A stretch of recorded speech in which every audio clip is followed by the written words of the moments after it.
شکست ہے. کیونکہ رہبر انقلاب اسلامی حضرت آیت اللہ العظمیٰ سید علی خامنہئی نے ایک بڑی خوبصورت بات کی تھی کہ یہ ایک اس ٹائٹینک جہاز کی طرح ہے جو بڑا ہے, جس کا بہت روب اور دبدبہ ہے, لیکن اس کا انجام جو ہے وہ ڈوب جانا ہے اور غرق ہونا ہے. صحیح ہے. پوچھنا یہ چاہوں گا ڈاکٹر صاحب کہ جو پہلے اس سے پہلے بھی مختلف جگہوں پہ ہنگامے ہوئے اور معاملات حالات خراب ہوئے, اور اس دفعہ جو حالات خراب ہوئے, ان میں فرق کیا ہے دونوں میں؟ دیکھیں, بنیادی طور پہ تو لوگوں کے نعرے وہی ہیں, وہ محرومیت کے نعرے ہیں. البتہ اس موومنٹ میں بھی جو ایک خامی یہ ہے کہ وہ پورے امریکی نظام کے خلاف ابھی نعرے نہیں آ رہے. ابھی مخصوص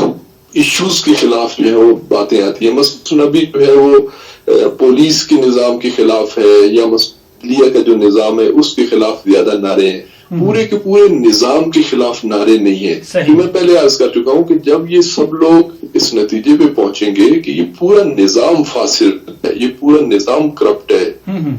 اس کے اندر صرف پولیس کو ٹھیک کرنے سے محروم اور مستضعف اور سیاہ فام اور رنگین فام جو ہیں وہ اپنے حقوق حاصل نہیں کر سکے. اس پورے نظام کو انہیں تبدیل کرنا پڑے گا. کیونکہ آپ دیکھیں, چند دن پہلے خود جو ابھی آئندہ کا امریکی پریزیڈنسی کا جو ہے صدارت کا جو امیدوار ہے جو بائیڈن, اس نے کی بات کی. اس نے کہا کہ یہ جو امریکہ کے اندر نسل پرستی ہے یہ سسٹمیٹک نسل پرستی ہے, ایک منظم اور منصوبہ بند ہے. یہ ایسے نہیں ہے کہ چند پولیس آفیسرز کی وجہ سے یا ایک دو گورنرز کی وجہ سے. یعنی خود جو بائیڈن اس چیز کو کر رہا ہے کہ یہ جو نسل پر کے اندر سے ہے, نظام کے اندر سے اس کو تقویت ملتی ہے اور وہ پھر مختلف وقفوں سے باہر آتی ہے. اس طرح تحریک اور سابقہ تحریکوں میں موومنٹ میں جو فرق ہے, ایک تو ان کے جسے کہتے ہیں کہ ڈیوریشن کے عنوان سے ہے کہ اس سے پہلے مثلا وال سٹریٹ چلی, وہ بھی اتنی لمبی نہیں چلی. اس کے بعد فرگوسن کے مسئلے میں اوباما کے زمانے میں جو چلی تھی وہ بھی اس کا دورانیہ کم تھا. اس کا دورانیہ زیادہ ہے. ایک اس کی بنیادی وجہ یہ ہے کہ جو ابھی تک چل رہی ہے اور اس کے اندر شدت ہی آ رہی ہے. دوسرے اس کا فرق یہ ہے کہ اس کی حمایت میں اس وقت دنیا کے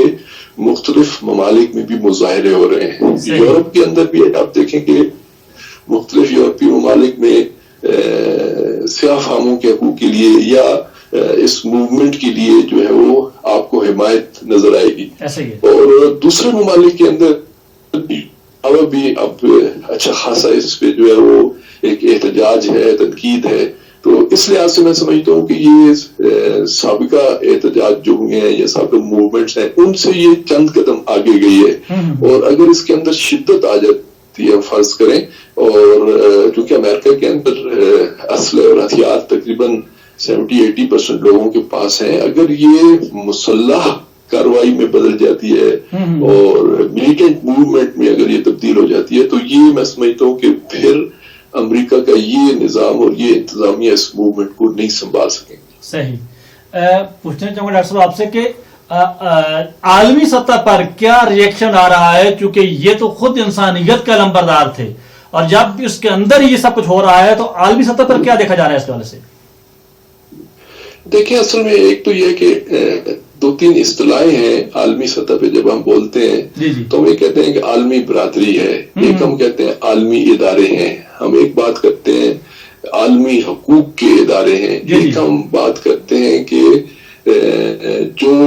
دنیا کو تقسیم کر دیا گیا ہے مغرب مشرق میں. آپ ان ساری تقسیموں کو اگر دیکھیں جو میں نے عرض کی ہیں, یونائٹڈ نیشن میں بھی اس کے خلاف بیان آیا ہے, ایک نہیں بلکہ 2 دفعہ.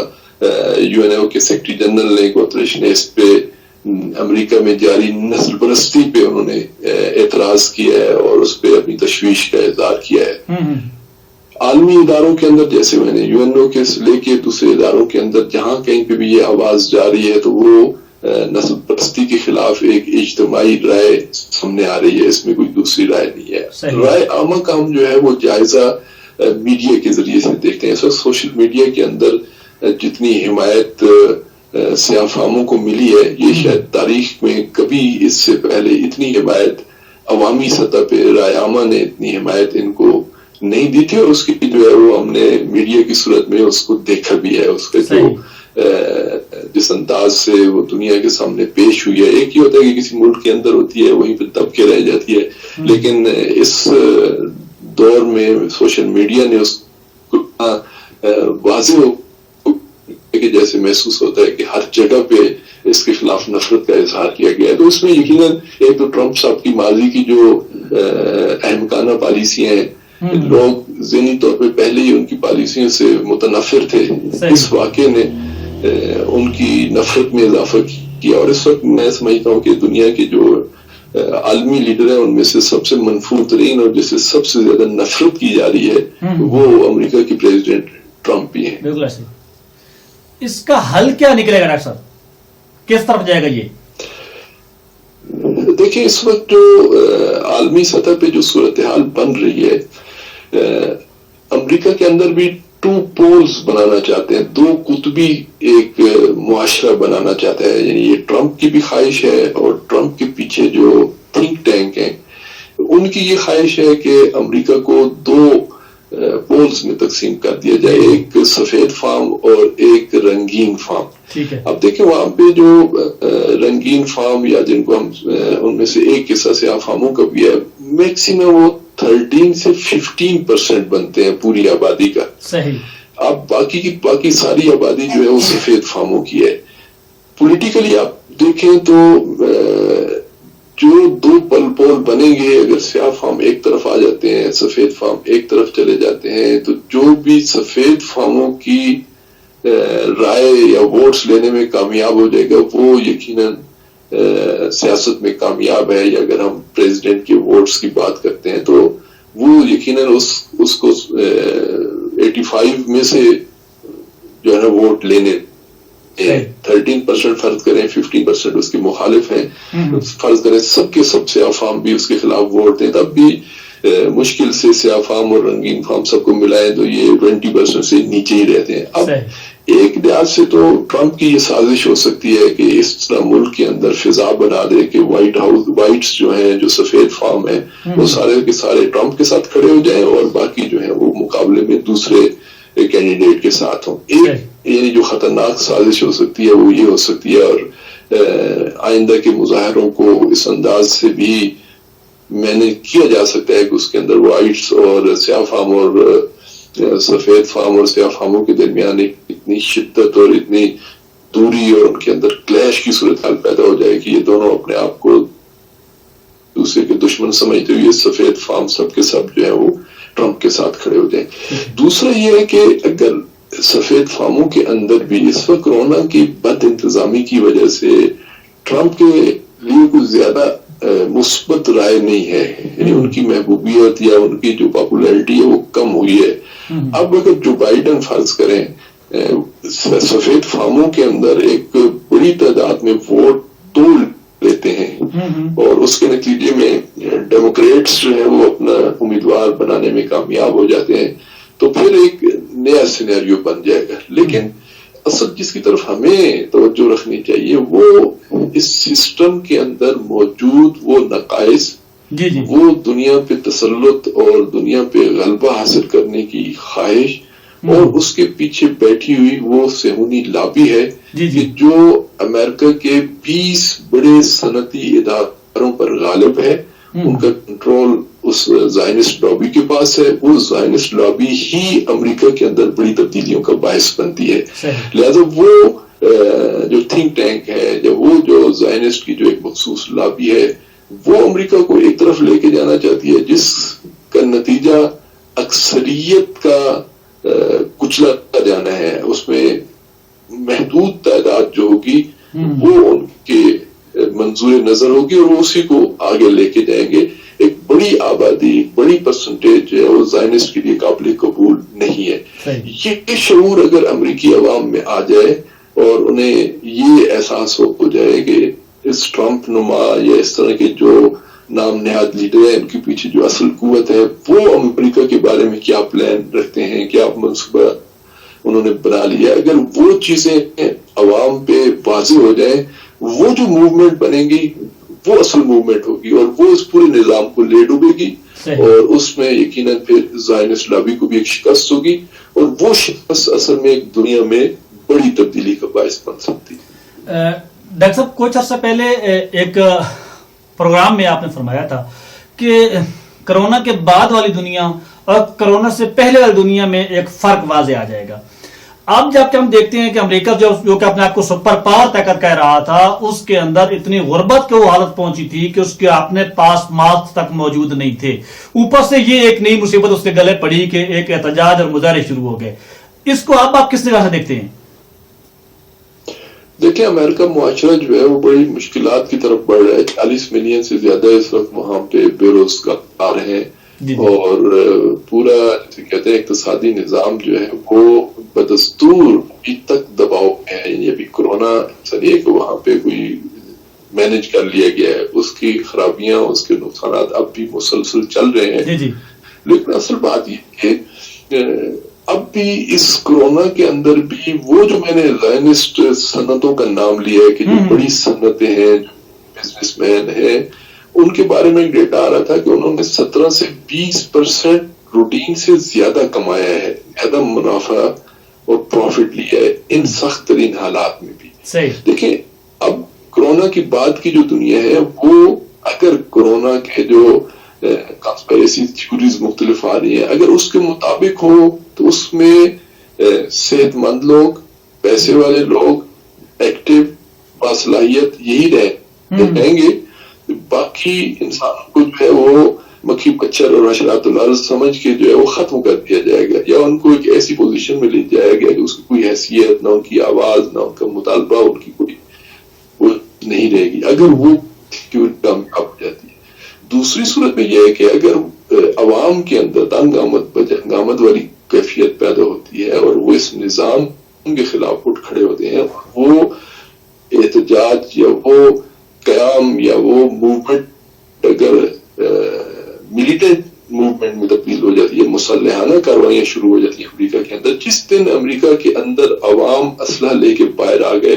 چاہے وہ سیاہ فام ہو یا رنگین فام ہو یا سفید فام ہو، وہ دن امریکہ کے زوال کا جسے کہتے ہیں کہ باقاعدہ انجام کی طرف جانے والا وہ دن ہوگا۔ اس کے بعد جو ہے وہ واپسی کا راستہ رک جائے گا۔ تو کرونا کی بعد کی دنیا میں امریکہ کا رول اس وقت محدود سے محدود ہوتا جائے گا، اور اس کی دنیا پہ جو ایک رول کرنے کی خواہش تھی وہ کمزور سے کمزور ہوتی جائے گی، کیونکہ دنیا نے اب سمجھ لیا ہے کہ ہر ایک نے خود سروائیو کرنا ہے، امریکہ کسی کو آ کے بچا نہیں سکتا۔ تو جب یہ کنسپٹ حکومتوں کے اندر، عوام کے اندر ختم ہوتا جائے گا کہ ہم نے اپنے آپ کو خود ہی بچانا ہے، امریکہ تو وہ ہے کہ وہ تو دوسروں کے بھی ماسک چوری کر لیتا ہے، وہ تو دوسروں کی بھی جو میڈیکل کے آلات ہیں وہ ان تک نہیں پہنچنے دیتا، وہ امریکہ کے جس نے ان سخت ترین حالات میں بھی بعض ممالک پہ پابندیاں عائد کر رکھی ہیں، تو اس ملک سے یا اس انتظامیہ سے یا اس نظام سے کسی دوسرے ملک کو کیا توقع ہو سکتی ہے؟ کرائسس میں یہ کسی کی مدد نہیں کریں گے۔ یہ کنسپٹ جو ہے وہ جتنی ریاستوں تک پہنچے گا، جتنے عوام تک پہنچے گا کہ امریکہ ایک سیلفش اور خود غرض قسم کا ملک ہے، خود غرضی پہ ان کی استوار پالیسیاں ہیں، تو یقیناً یہ شعور جو ہے وہ میں سمجھتا ہوں کہ امریکہ سے نفرت کا باعث بنے گا، اور یہ ممالک پھر اس طرف جائیں گے کہ ہمیں امریکہ سے نجات حاصل کرنی ہے۔ جب امریکہ کی گرفت دوسرے ممالک پہ کم ہوتی جائے گی، وہ اندر سے سکڑنا شروع ہو جائے گا، اور وہ اندر کا جو اس کا کھوکھلا پن ہے وہ مزید ابھر کے سامنے آئے گا، اور اس کے نتیجے میں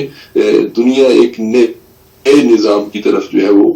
جا سکتی ہے۔ ڈاکٹر صاحب، جیسا بھی کہ امریکہ کے اندر کچھ ویڈیوز جو دیکھنے کو ملی کہ لوگوں نے اسلحے کی دکانوں کو توڑا اور ایک ٹیم کی شکل میں اندر انٹر ہوئے اور وہاں تک اسلحہ اٹھایا اور لے کے باہر نکلے، اور جو موجودہ کنڈیشن ہے کیا یہ مسلحانہ جدوجہد کی طرف جا سکتے ہیں سیاہ فام؟ دیکھیں، اس وقت ان کے جو اس وقت فیلڈ میں جتنے مظاہرے ہو رہے ہیں اور وہ جو سلوگنز اور نعرے ہیں، ان کے اندر محسوس نہیں ہو رہا کہ وہاں پہ کوئی تحریک جلدی شروع ہو جائے، کیونکہ ان کے نعرے میں نے پہلے بھی عرض کیا ہے کہ پولیس کی اصلاحات، پولیس کے نظام میں اصلاحات ہیں یا عدلیہ کے نظام میں علاوہ ان کے کوئی بڑا نعرہ ابھی تک اس موجودہ موومنٹ کا حصہ نہیں بن سکا. اگر حکومت کی طرف سے سختیاں ہوتی ہیں, حکومت کی طرف سے تشدد میں مزید اضافہ ہوتا ہے, اور ریئیکشن میں بھی جو ہے وہ لوگ اسی انداز سے ریزسٹ کرتے ہیں اور پورے نظام کو چیلنج کر دیتے ہیں, یا جسے دوسرے لفظوں میں کہتے ہیں کہ اگر صورت اتنی خراب ہو جائے کہ ہر سیاہ فام اپنے آپ کو اپنے گھر میں بھی غیر محفوظ تصور کرنے لگے, تو اس کا یہی نکلے گا کہ وہ پھر اسلحہ لے کے باہر نکلے گا. جب وہ اسلحہ لے کے باہر نکلے گا تو یقیناً سفید فام بھی آئے گا, کیونکہ اس وقت جو سفید فام ایک وہاں پہ ایک جس کو ہم کہتے ہیں دائیں بازو کا انتہا پسند ٹولہ, یہ ایک بڑی تعداد میں ایک گروپس ہیں جو پورے یورپ میں بھی اور امریکہ کے اندر بھی وہ پروان چڑھ رہے ہیں. وہ دائیں بازو کے لوگ ہیں, رائٹسٹ ہیں اور انتہا پسند ہیں, جن کے پیچھے ایک نیو کانس کہتے ہیں ان کو, کہ نیو کانس کی تھیوری ہے. نیو کانس اس کے پیچھے بیٹھے ہیں, جنگ پسند ٹولے کے نام سے مشہور ہے. مقابلے میں انہوں نے پھر ملیٹنٹ کا سہارا لینا ہے. جب یہ دونوں آپس میں مقابلے میں آ جاتے ہیں, ادھر سے سیاہ جو مجبور ہو کے اپنی سیفٹی اور اپنے دفاع اور اپنی عزت و ناموس کی حفاظت کے لیے اگر وہ اسلحہ اٹھا کے باہر آتے ہیں, تو ادھر سے یقیناً وہ گروپ جو نیو کانز اور نو قدامت پسند بھی ان کو کہتے ہیں, یا ان کو دائیں بازو انتہا پسند بھی کہتے ہیں, وہ بھی مقابلے میں آ جائیں گے. تو پھر ایک افراتفری مچے گی اور وہاں پہ جو پولرائزیشن ہوگی تو یقیناً اس کے نتائج جو ہے وہ امریکی نظام کی تباہی پہ ہی منتج ہوں گے. جی ڈاکٹر صاحب بہت شکریہ, آپ نے ٹائم دیا. جی ناظرین, آپ نے سنا کہ اس وقت جو امریکہ کی موجودہ کنڈیشن ہے وہ یہی ہے کہ سیاہ فام فقط اور فقط اپنے رائٹس کے لیے جو وہاں پہ آواز بلند کر رہے ہیں وہ یہی ہے کہ پولیس کے اندر اصلاحات کی جائیں یا پولیس کے ادارے کو ختم کر دیا جائے, تاکہ ہم جو عام افراد ہیں, جو سوشل سوسائٹیز کے لوگ ہیں, وہ آگے بڑھیں اور وہ آگے بڑھ کے اس پورے نظام کو سنبھالیں گے اور پولیس کی ہمیں ضرورت نہیں ہے. انشاءاللہ اگلے مرحلے میں ملتے ہیں دوبارہ پروگرام کے ساتھ. تب تک کے لیے اللہ حافظ.